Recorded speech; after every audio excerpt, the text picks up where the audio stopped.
Alam mo nakita serve ko dati na eh. Pwede ba itaas yung kamay ng participants na? Ayan, sabi ko na ba, yung may masalikod na service team. No? Anyway, palakpakan na lang si God tonight. Pwede ba lang palakpakan si God? Kasi una, before nakaupo kami dyan sa session, wala kami sponsor. Ngayon, may sponsor ngayon, Milo. Milo ba? Talagang nilevel up na yung ministry ni SSC dito sa SB2B. And I'm so thankful kasi nakabalik ulit ako dito and to meet new people again. Sino ba dito in-invite ng pinapunta dito dahil sa friends nila? Nag-invite ng friends nila. Sino dito? Ayan. Sino ba yung friend nyo dito ngayon? Nandito sila? Sino dito yung nakatanggap lang ng flyer and decided to go here and attend this CLB? Ayan, praise God. Sino yung mga naka-browse sa website or any Facebook account kayo? Praise God, no? Palapakalan si God, no? Kasi it's a blessing. We have this, of course, we have our friends, we have this materials that we use, no? We have this internet, we have this flyers that actually an invitation to us to be here. But actually, what makes me grateful tonight is not your presence. Kasi kahit nakatanggap ka ng invitation na yun, if you're not able to respond, wala ka rin dito, tama? Ganun din kami dati, no? Even the people around here, no? People who are leading in front, people who are playing the music for us, sila rin, nakatanggap ng flyers before, invite ng friends nila, but they were able to experience the Lord in a different way. And sana kayo din, no? Last Saturday ba? Tama? Last Saturday, binigay sa inyo, ano ba, ang tawag na? Last Saturday? God's love, no? Pinag-usapan natin si God the Father, no? God the Father, our Creator. Ngayon naman, sabi nga ni Brother Gabby, we'll explain to you, hindi ko naman i-explain thoroughly kasi itong who is Jesus Christ is a lifelong task na tatahakin natin lahat. It's a very exciting journey for all of us to really know who Jesus Christ is. So hindi po kukunin ng 1 hour na session natin tonight for this. So I'll just give a very brief background about Jesus Christ. But before I start, I'd like to once again introduce myself. Ako si Brother Jack. 5 years ago, sumali ako ng SFC. Kagaya ninyo, bupunin ako sa ganito. Set up, ilang ko sa harapan. And I was actually listening to the speakers. And good thing kasi nagtuloy-tuloy ako until the end. No? Kasi when I decided to pursue and finish the CLP Christian Life program, talagang marami ako na-meet din very inspiring young professionals. Kayo din yun, di ba? All of us, lahat pa na ito nag-work na or yung iba searching pa lang, no? O yung iba proceeding to another higher study or nag-master's degree. No? Meron pa dito, nag-master's degree. Doctor's degree, no? Wala, no? Talagang you really love studying yung mga ganyan, mag-enjoy talaga yung pag-aaral. Galing ako sa tinatawag nilang Home of the Champions. Pamilya na ba kayo? May narinig pa kayong gano'n? Saan ba yung tinatawag nilang Home of the Champions? No? Dati, sa tawag nila Home of the People's Champ, no? Si General Santos City, and it became the Home of the Champions. Kasi ang dami ng mga sumasali yata ng mga competitions galing ng General Santos City. But we're able to be recognized by people, no? Winning over competitions. So naging Home of the Champions siya. No? But sila lang yun, no? Kasi we joined the competition. We have different battle for me personally, I have a different battle as well. Being a missionary, isa akong missionary. Tapos ako ng civil engineering, but I pursued to take this, sabi ko nga, no? I like to adopt yung sinabi ng one of our speakers when we have our ILC, minakwento ni Gab kanina. Sinabi niya, no, na almost you will become the next president of a multinational company. Pero lumipat siya, no, and decided to pursue pastoral work, missionary work, no, sa isang Catholic organization din. And tinatanong siya ng friends niya, bakit ka nag-lumipat? You will be the next president already and all of your dreams will come true na, no? Kasi it's within your reach already. Sabi niya, I decided to quit and transfer and pursue a pastoral work and missionary work because, sabi niya, ganda na sinabi niya. And in front of, I think 6,000 or more, no? or 8,000 and below people in San Juan Gym last February. Ang dami professional doon. Sabi niya, the reason why I quit in my work, pursue this pastoral work and missionary work, is because I became more ambitious. Ganda na sinabi niya, no? And all of us there, listening, siyempre, young professionals, no? Marami doon na striving to be on top, no? Chasing towards your dreams and aspirations in life. And somebody's there, no? Parang telling us in front, with thousands of people telling us that this is not the life that we should take. No, this should not be our priority. Oh, this will help us in our livelihood, but this should not be our main goal.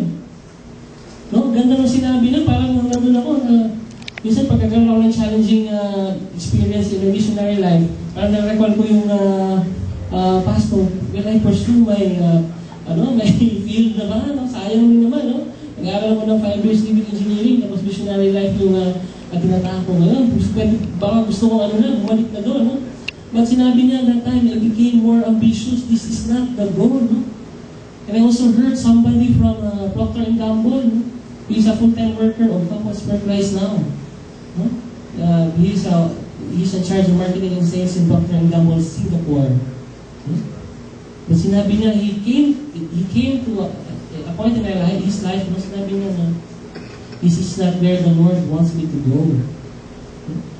Andun na sa kanila, no? Prestige, honor, title, no? Friends, no? Yung niya, no? Siyempre, makilalang tao na rin yung nagsusunod sa kanya, no? Yung, he has his own house already, no? May magandang sasakyan, no? Yung career niya, kung baga naka-arrange siya talaga, but he stopped and said, this is not the life that the Lord wants me to take. And I think this helps us in this ELP helps us to realize that as well. And to start with, brothers and sisters, ang ganda ng tanong, first, who is Jesus Christ? If I will get an item, for example, ito, no?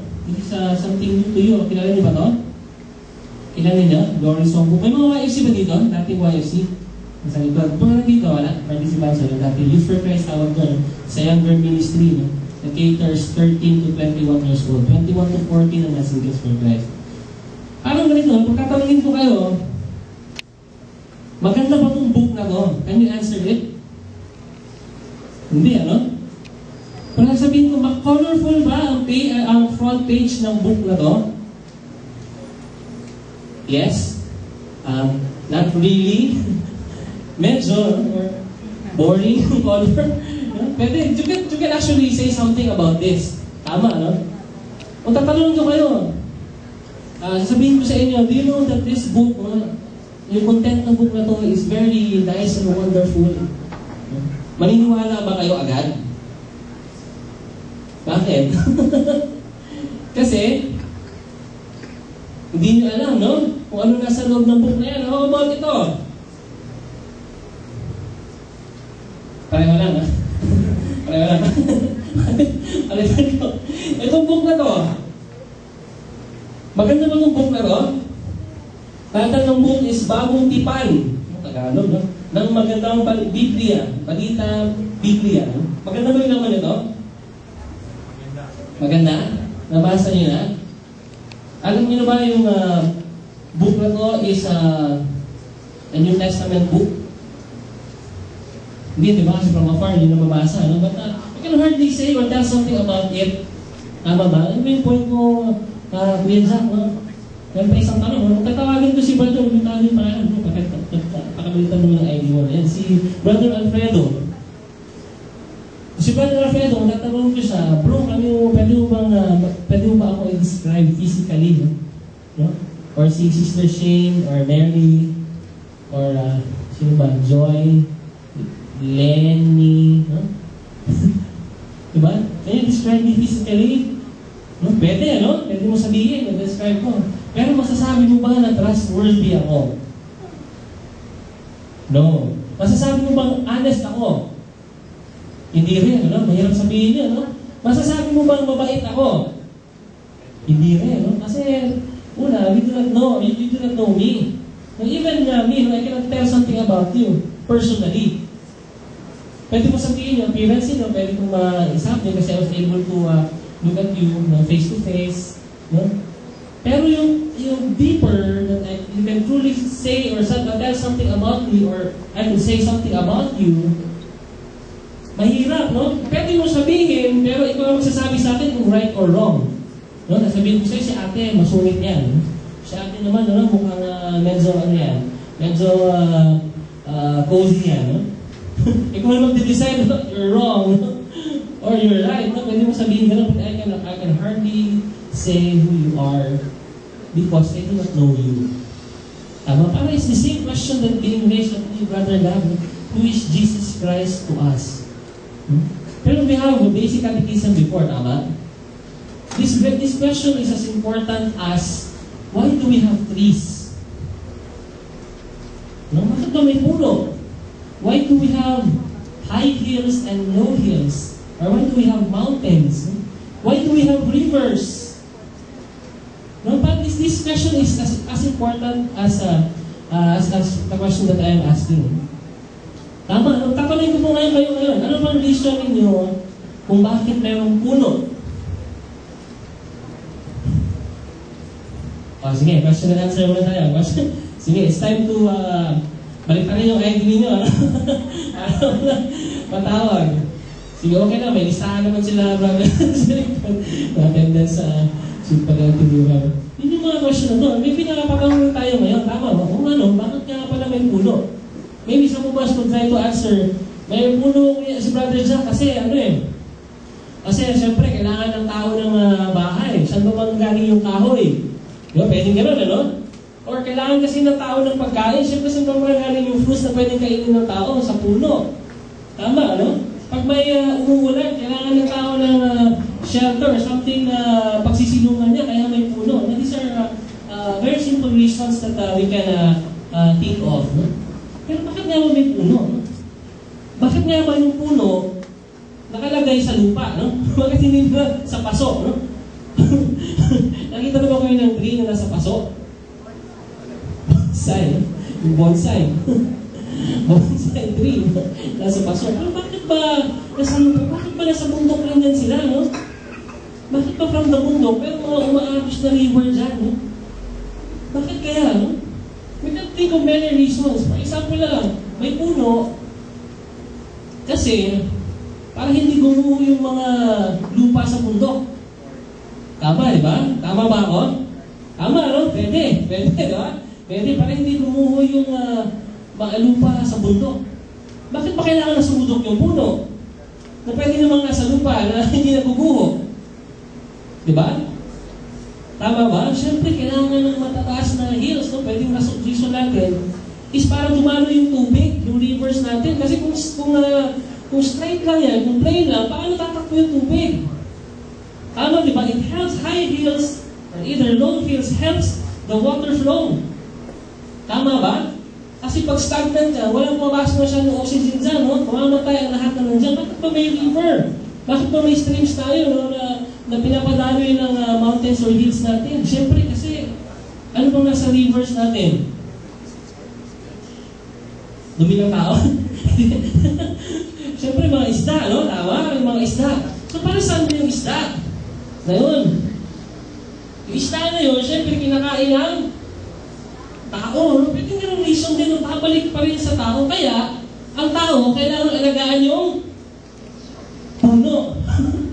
Di ba? Nakita niyo ba yung ano? Parang umikot lang, ano? This question is very simple, but this question is as important as who Jesus Christ is to us. My dear brothers and sisters. Kasi hirap sabihin. Imagine mo yan, no? Ilang taon na ba ngayon? No? We are at 2013. No? So, 2013 years ago, no? Yun yung time na nag-reign si Jesus Christ. Yung start yung worship niya, yung salvific mission niya, no? Prophetic mission niya, yung time na yun. No? Tagal na yun. No? Siya yung tao, ang daming sumunod ng panahon niya. No? Pero bakit ba siya importante na malalaman natin ito? Sinabi naman sa atin kagabi, si God, no? God the Father. No? Si God the Father, no naman, si God the Son tayo, tatlo yan, no? God the Father, Son, Holy Spirit. They're very important that we should know, no, in our life. Kasi, brothers and sisters, according to our Catholic faith, that men were made to be in communion with God. Unless otherwise, He will not satisfy Himself. Kaya pala, no? Kaya pala yung mga tao, ang dami po, no? Yung kinatong ko sa inyo were just 2 people of the many people that I heard sharing their testimonies about God. They came to a point, hindi ito ang buhay na i-design ni God para sa akin. They came to a point also that all that they have, no, are being shared to other people. Yung time nila, lahat ng pinaghirapan nila, hindi na rin punta sa kanila kasi they were able to give it to whoever needs it at their time. Hindi yung mga nangyari. Bakit ba ganito? Because of that reason, because we are all made in communion with God. Yun pala yung direction natin lahat. In the end. So why go there? No? Why step on other people's pride and honor to get on top? Why go rushing and all, reaching and striving towards our personal goals in life? If in the end, we will stop and say, this is not what the Lord has designed me to be. No? Or the road that the Lord has designed to take. Amen? No? So, sino ba si Jesus Christ pala? Bakit naman ito? No? Magkakay ba yung dala nito? No? Bakit may ganitong dala siya? No? Of course, when we started, ang dami kasi in this time, in the Old Testament, alam naman natin, the Old Testament is all about the Word. No? Yung Word na yun, palagi sinasabi in the Old Testament, no? Alam natin, from Genesis to Exodus, Leviticus, no? Deuteronomy, Numbers, and so on. Ang dami no, no? Ang dami sinasabi that it's all about the Word. And that Word is the Messiah. No? Yung Messiah na inaapangan ng lahat. Parang bang tayo, pag inaabangan natin, sino ba nanonood ng, ano nga yung bagong, ano ngayon, yung kay Coco Martin? Juan de la Cruz, no? Hindi kasi masyadong nanonood mo, thank you, Doon ka, ano? How about yung kay Derek Ramsey? Ano nga kay Derek Ramsey? Hindi sila nanonood niya. Kaya excited sila sagutin. Ano nga kay Derek Ramsey? Kidlat, no? Yung Kidlat na, teleserye ngayon na ginagawa nila, or yung ano ba yung marami, sila Elastic Man, no? Or Superman, Iron Man, stores around, no? Who saves the world, comes into something extraordinary. Tama ba? If you are a Savior, if you come with power and in all in your presence when you are with us, and we declare that you are our Savior, kailangan extraordinary ka. Tama ba? Kailangan naka-costume ka. Tama? Para masabi natin extraordinary. No, pag may papasok dito ngayon, no, naka-costume, at sasabihin, superhero siya, extraordinary siya, no? Tama ba? Kasi hindi siya kagaya ng suot natin. Na normal lang, di ba? Pwede rin to others, crazy siya, o sira ulo siya, naka-costume, CLP, no? Tapos naka-Batman costume siya, no? Papasok dito. No, he's someone different. Tama ba? People expect that. Tama ba? When we are looking for someone to save us or help us from anything that we are going through, or if there's an incident or accident that we need a savior at that time, parang nahanapin natin yung mga naka-medical team, pupunta doon, or the police will go there, no? Someone in uniform. Na iba yung dating, no? Ganon din po yung kasi that's the behavior of human beings. Ganon din po yung mga tao in this time. They are looking for someone that may come in a horse, no? Like a knight with a glamoring and shining armor, no? With a two-edged sword, no? I don't know, ano pa yung helmet na suot niya, no? May breastplate pa siya, no? May cape pa siya sa likod, no? People are expecting that in His time. No? Brothers and sisters, kasi Messiah, Savior, no? People may actually wait for a thunder or a resounding thunder, no? And the heavens will open, or the sky will open, no? And the horse will come down with the light, no? That will tell the world that I am your Savior, or kneel and bow down before me, no? Maybe that's what the people in His time are waiting for. Amen? Even though that His coming was foretold in the Old Testament, sinabi yun, all about the Word. And even in the New Testament, no? In the New Testament, the Word became flesh, no? And became one of us. Kaya ang hirap. Tama ba? Ayun, sabihin natin ngayon, time na yun. Nandito tayo, tapos bilang may papasok, I am the second Son of God. Maniniwala ba kayo? Maniniwala ba kayo? Or ipapondemn nyo siya, babatuhin nyo rin siya? No? Or, maback off ka lang, sabihin niya, I am the second Son of God. Okay. O sabihin mo, or you're weird, or you're crazy. No? Tama ba? Or sabihin mo, blasphemy. Hindi ginagawa mo. Tama ba? Ang hirap rin. We cannot blame the people in this time as well. Kasi ganun din yung that's our behavior eh. No? Weak, we're weak, fragile, frail. Ganun kasi yung tao. When He came in this time, imagine that, 30 years old before He started preaching. Talagang inaral niya, no? How it takes to be a human being, weaknesses, being impatient. He learned compassion through His experience when He came to the world. And other misconceptions also, inisip natin, dumating si Jesus Christ after na nila Noah, tama ba? Nila Moses, kasi sa Old Testament, nila sino ba? Abraham, nakauna pa natin father, after na siya dumating. No? These are misconceptions. Kaya siguro yung vision ng tao in his time, kung sinasabi, i-honor mo sila Moses, sila Abraham, sila Noah, kasi nauna sa iyo. No, you don't even know you, kung sino ka. Ay hirap mo, Jesus Christ, yung pinag-usapan natin ngayon, he became, kagaya siya, no? He even became, when he came to the world, he was born and raised and became a carpenter. Ngayon, ang hirap pa naman, pag wala kang master's degree, kulelat ka. No, water companies, di ba? Hindi kayo recognize. No, kailangan dito may doctor's degree kasi specialized nung taas naman dapat ganito, ganyan, and so on and so forth. In his time, no, wala man na siya pinagdaan ng theology. Dapat to preach the kingdom of God in his time. Amen? No, hirap rin mo in his